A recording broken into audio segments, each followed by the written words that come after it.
talking about today, Paul? Really? After all this shit, you're still going to fuck around with something? My God, man. Hello. Hey, this is Paul Kirch. I am very sorry for all the technical issues we had, but that's the joys of technology, and it's supposed to make our lives easier. Sometimes it makes our lives much harder. So I am Paul Kirch, the host of Boss Academy Radio, and that is Matt Zalewski, the founder of the Perception Management Bureau.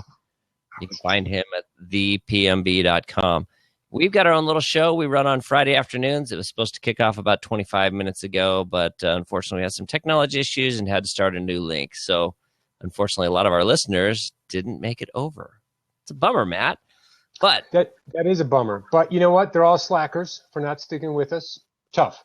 Speaking of slackers, it's Friday afternoon, and Matt's over there. Oh, you're drinking water. No green smoothie this time. Actually, I have another jar of that incoming, so nice. It'll be here soon. Water here, so we're ready to rock. But this week we're going to talk about something that I think a lot of times I hear people making excuses as to why they're not getting things done. I've made excuses. Paul, you? No, never. I refuse to believe such a thing. I know it's shocking, but you've even made excuses, and I've actually that wasn't me, not I. Yeah, never. Right. But in all seriousness, we get in our own heads and get in the way of making progress when, at the end of the day, there's people out there with far less means, with far less opportunity that are doing bigger things than people that sometimes come from, great education. They've got good resources behind them, but they let fear get in the way. They let other things become hurdles. So let's talk a little bit about your own challenges on basically making progress, because I know you're building an online program. You're juggling a lot of client work. What's holding you back? Well, that's a tough one, because there are a lot of different things that are – it's not one or two things that hold you back completely. It's 7 or 8 little things that tend to trip you up, and you fall on your ass. You trip a little bit. You skin your knees, and you got to get up and kind of recover and then keep going. What I find is that staying on track is very, very difficult, given the fact that at least for me, I'm building an online program. I'm doing a lot of stuff online. And as we experienced in the last half an hour, that shit's unpredictable. You can always count on wrong. So I always, I don't even look at it as things that may stop me. I just look at par for the course. So if I'm doing something and it has to do with technology, I know that, 40% of the time it's going to require some jiggling of the handle, or something's going to go wrong. If you're dealing with human beings, you can for sure count on the fact that there are going to be delays, there's going to be omissions, and there's going to be downright misses. So if you factor all that in, a lot of those things, if they're not factored in ahead of time, they can throw you off course, and it may take you a while to get back on course. So the whole thing is to look at everything that you're doing realistically, set realistic timelines, and realize that you will encounter bullshit. True statement. Generalization, true statement. If you don't like it, too bad. If the audience doesn't like it, but it happens to be the truth. So it's a generalization, but it is true. There are days I feel like my life is full of bullshit, but at the end of the day, I also know that I hold the key to put that aside, because what happens is I know I'm guilty of this, and other people are getting bogged down in those moments where things aren't working. So, like, for example, you and I had another show link. We had about 25 people sitting on there waiting. I couldn't get my microphone to work. I put a new sound card in earlier this week, which works fine for everything else, but apparently Blab did not recognize it. And so here we are now, 25 minutes later, all those people that were a captive audience are gone. And, I used to host Boss Academy Radio as a live radio show out of Dallas. And I remember one time showing up to the studio. I always tried to get there an hour before my show. I had a 5 o'clock drive time show on Tuesday nights. And I show up an hour early for prep work and get ready to go on air. And I show up, and the studio is dark. I mean, there's no lights on. They've got emergency lights on. They've got a generator running. So they had lights in the studios, but when I'm walking in the building, it's pitch black. I'm like, oh my God, what's going on here? And it turns out there was a big power outage. And I'm thinking, okay, so that means I'm off the hook tonight. I'm not having to broadcast my show. But I had 2 interviews that night. So I was like super stressed because these were pretty high profile interviews. And they said, no, you know what? We've got a system in place. We're still going to be able to broadcast just like we are otherwise, but all of our other systems are down. So it was really like amazing to see what they had in terms of a backup. Yeah. Well, I think that what you have just described is the fact that, maybe your primary course of action works most of the time, but it will never work all of the time. So if you have a backup plan, that's fantastic. So if you have a primary plan, fantastic. Backup plan, secondary, even better. If you have a tertiary plan, you're probably one of those people that will be able to survive all the ups and downs and, all the things that could possibly go wrong. Yeah. Because if you're the type of individual that plans on having tertiary resources to back you up when primary and secondary stuff goes out of line, then you're most likely to make it. And that's quite honestly, to a certain extent, that's what really separates the individuals that make it and the individuals that don't. And that includes businesses. Where you want to start talking about your bus that you've got buried underground in terms and preparing for. Oh, wait, I forgot. Wrong show. That meeting is at the docks later, Paul. Jesus.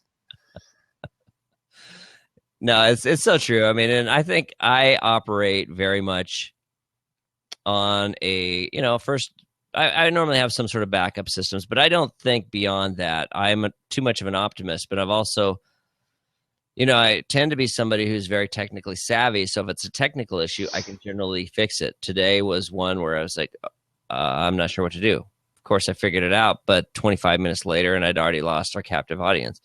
Fortunately, we got some people out there listening to us, which is still great.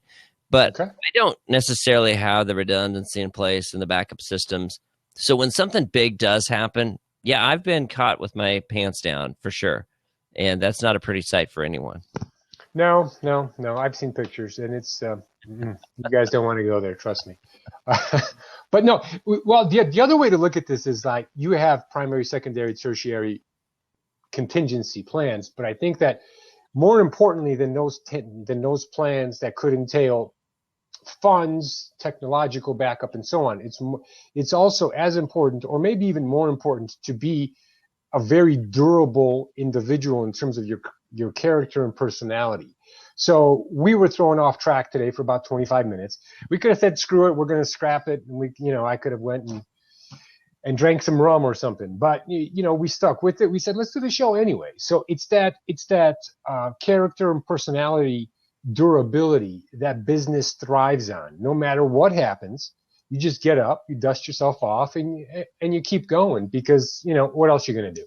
So I think from that perspective, just as important as there are financial and fund like secondary and tertiary backups, what you want to do is you want to have that mental durability to say that, I'm going to lose customers, I'm going to lose a captive audience, I'm going to lose things, I'm going to do things wrong, technology is not going to work.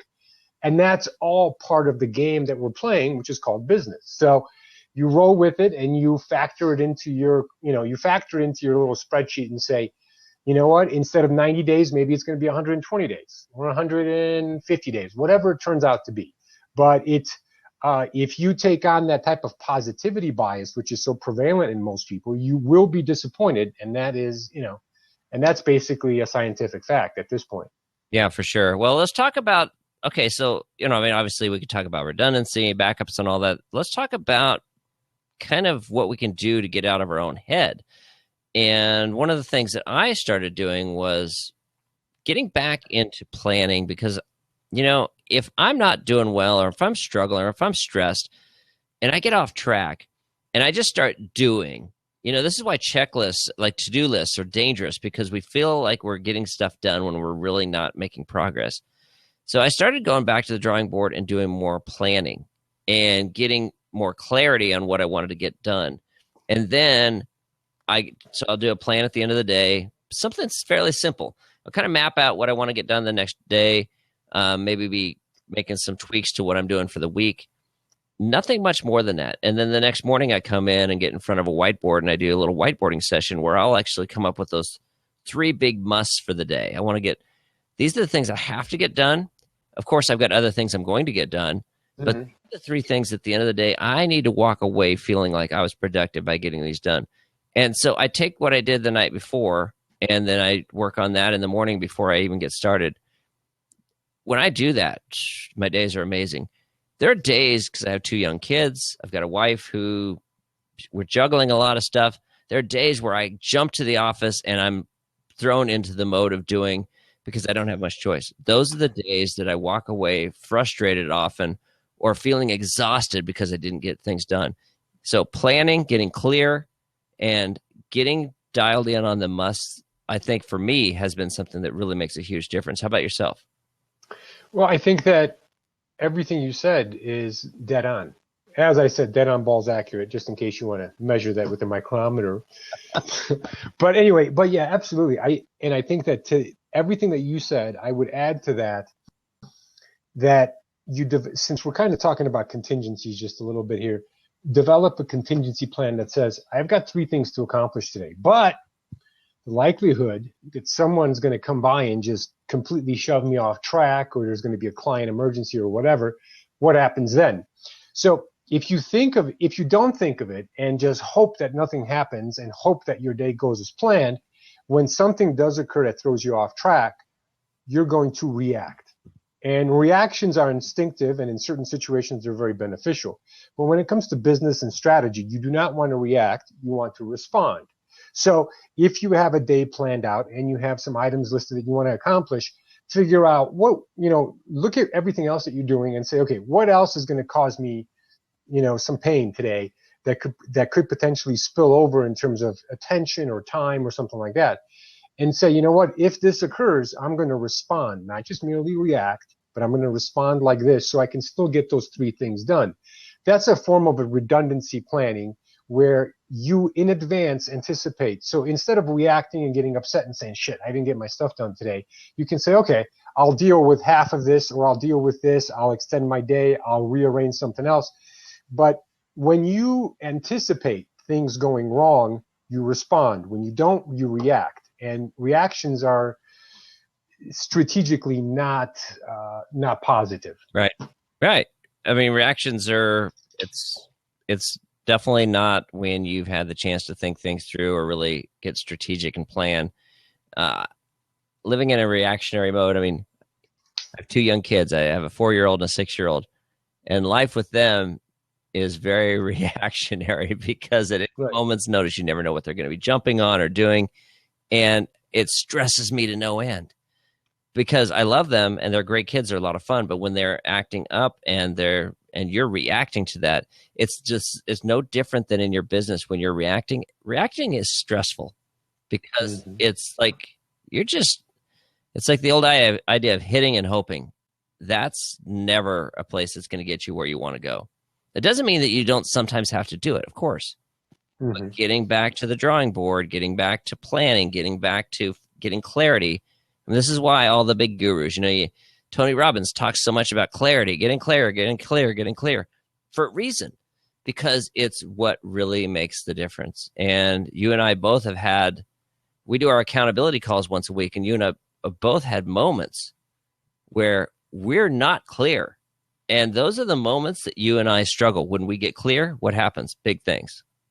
That's true. That's very true. But again, if you're not clear and you haven't defined a certain set of boundaries for accomplishing certain goals or whatever, you cannot effectively build a response plan or a contingency plan around something that isn't defined, right? So if you have a strategy, you can build something around it. Without a strategy, without a goal, it could be simple as a 3-point checklist on a daily basis.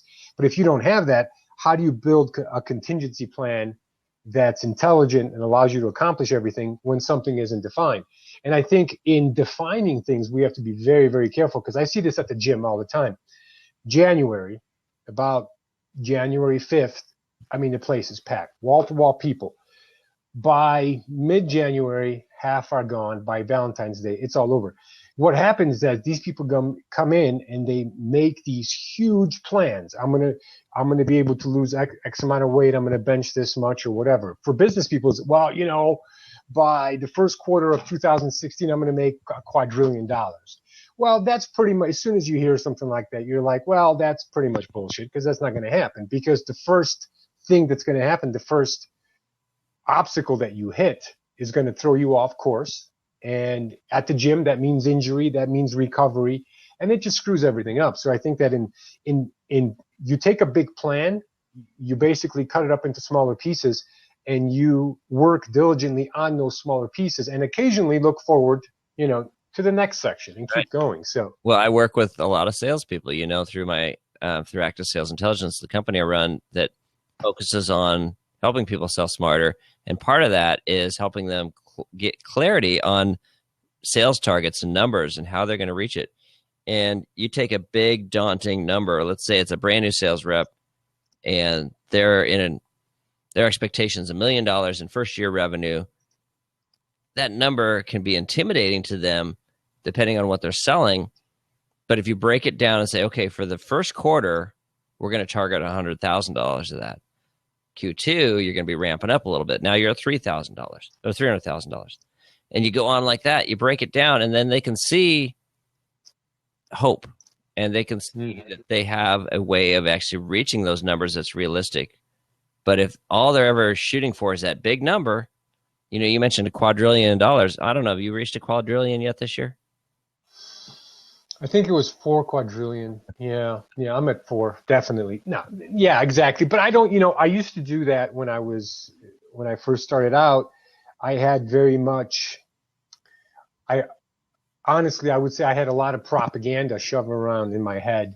And over time, that stuff got straightened out by reality, because as I evaluated my actions and the results, I was like, well, that didn't work, so now I got to do this. So through experience, and all experience does is just, it removes fairy tales and fairy dust and a bunch of crap from your mind, and you're left with cold hard numbers and reality. So if you take that and apply it forward and say, okay, here's what I want to accomplish, break it down, stick to those things. And it's easy for me to say that, but just knowing it is one thing, doing it is another. Kind of like, knowing the path versus walking the path.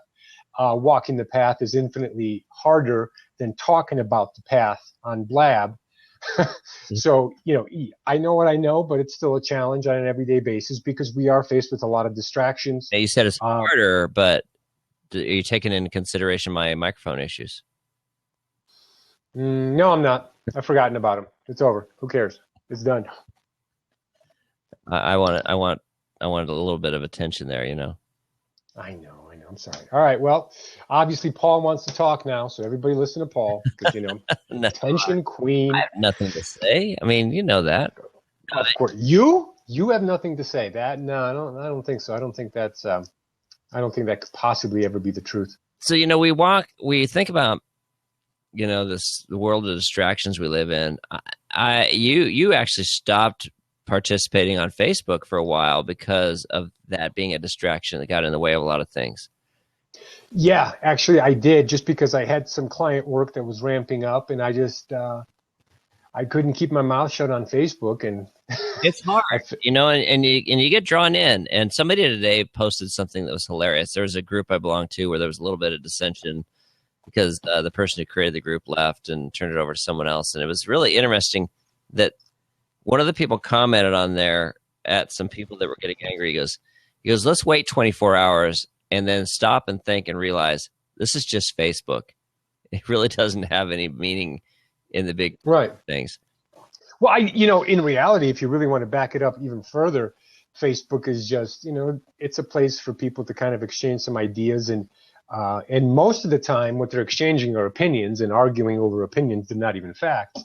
But, a lot of what we do, if we really want to break it down, a majority of what we do has to do with a type of a game that we're playing, because I look at business as a game, and like any game, you go out to win. But if you look at it as a game and you approach it from that perspective, and you detach yourself from it when possible, when you return and engage in that game, you're a lot more effective, because you understand that you have certain options that weren't open to you if you're really throwing yourself into it. A lot of people would tell you, well, just throw yourself into your business, just dive straight in, don't, just focus exclusively on that. And I think that's a mistake. I think that's a way to end up burnt out, disappointed. Horrible advice. I know somebody who was going through marital problems, and he thought, okay, I'm just going to dig in and make business my priority. But what was happening in the moment is those personal stresses never left. But he's putting all his attention into business. And what he found is when he got to work, he found himself sometimes sitting in front of the PC trying to be productive. All these little thoughts are going in his head, and he's convinced at the end of the day, I'm buried into my business. But he wasn't getting much done. And, I think that's the problem is we need balance. This is why vacation's important. This is why you go off to the woods and you like to hike and do stuff like that, because having those moments away from it is what makes you appreciate, being alive. If all you ever do is spend time at the office, you dig in. When I started my business, I was here around the clock. I had a newborn baby, had a wife who was, home with the baby. She's dealing with everything. And I'm at the office trying to create this business. I missed out on so much of my time with my son when he was little. And for what? For making myself feel like I was doing something, and for a few extra dollars that were probably going to actually come quicker if I would have taken time away from the business and then gotten clarity and come back in when I was there hitting it 100%. Well, here's the thing. You either live to work or you work to live, right? I mean, my business, my lifestyle. What a novel concept. Where'd you come up with that one? Right? I don't know. I meditated for an extra 20 minutes this morning, so I'm all wise and shit. But no, absolutely not. I think that your business, your job, whatever you're doing, it should support your life and enhance what you're doing. You don't live to provide your clients with the service. I know a lot of people will say that, oh, I'm just alive because this is my passion. I want to change the world. Shut the fuck up. You're doing it to make money. And if you don't own up to it, then that's your problem, but that's what you're doing. And I think ultimately your business has to support you and your lifestyle. It has to enhance what you're doing. It has to make your life better in different ways. And when it does, that promotes you to come right back into it after you take a break and work harder and smarter, because it's making your life better. If all you're doing is working, you have no point of reference. You have no point of contrast. You never leave and come back in to see the fact that maybe as a business owner or an entrepreneur, you do have more freedom and you do make more money, and your life is enhanced. So that makes you work harder. But working exclusively on your business and focusing exclusively on that, you're guaranteed to be burnt out, and, who knows? All kinds of bad things could happen. Yeah, and it's funny. I remember, I think it was year 3 of my business, and I was loving it. I was doing some really creative things. I was having a lot of fun. I was totally entrenched in it. And I remember thinking to myself, I hope I never have to retire. I don't know where this mindset came from, but I thought, man, I hope I never have to stop doing this because it's so much fun. Well, that feeling got buried deep under a time when I was just overwhelmed with client work, which is a good problem to have. But I got burned out. I got stressed out. I got frustrated. And, then I remember thinking, probably a year later, I remember thinking, God, I hope I don't have to do this the rest of my life. And it's a shame that I went from that passion to that disdain for the same thing. So I had to step away from things and figure out what I really wanted. But that's unfortunately the cycle of being an entrepreneur. Sometimes we're either on top of things and life is amazing, or we're buried underneath it and we're trying to figure out the way out. And we don't have the support of that steady paycheck that allows us to think other than just do in those moments. Yeah, absolutely. There's 2 major schools of thought.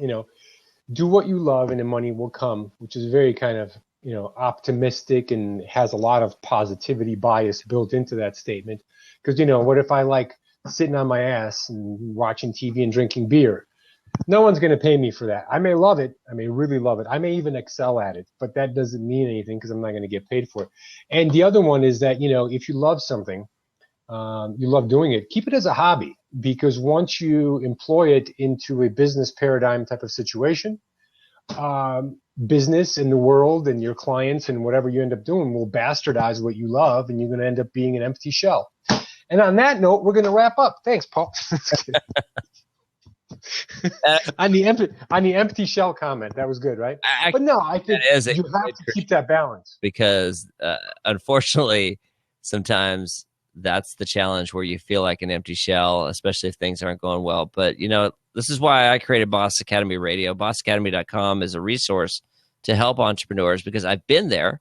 I know what it's like to be in that hole. I know what it's like to feel like that empty shell. I know what it's like to feel like you aren't making progress. I also know how to turn it around.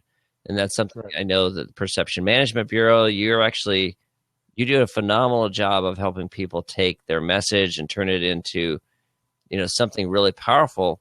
But as part of that, you also have to get really in tune with the audience and their passion and the audience and the buyer's perception. So let's take just a couple minutes and talk about how perception ties into all of this.